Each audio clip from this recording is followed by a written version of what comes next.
భగవంతుడు మనకి విజ్ఞత ఇచ్చాడు, ఆలోచన శక్తి ఇచ్చాడు, జ్ఞానం ఇచ్చాడు. ఆ జ్ఞానానుసారం మనకు మనం ఆలోచించుకుని ఏ విధంగా మన జీవనం కొనసాగించాలని మనం నిర్ణయం తీసుకోవాలి తప్ప మనం ఏదో చేస్తే ఎవరో వచ్చి ఏదో కాపాడతారనేది జరిగే పని కాదు, అవాస్తవం.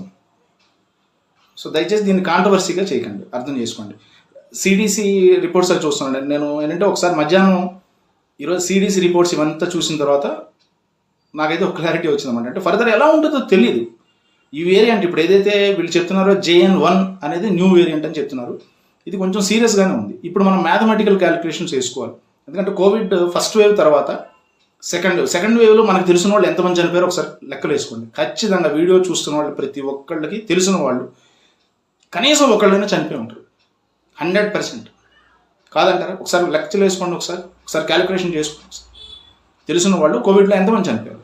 సో అలాంటి సిచ్యువేషన్స్ మళ్ళీ రావాలా? ఇప్పుడు మనం ఏం చేయాలి అంటే మనం ఏమైనా చేయగలమా?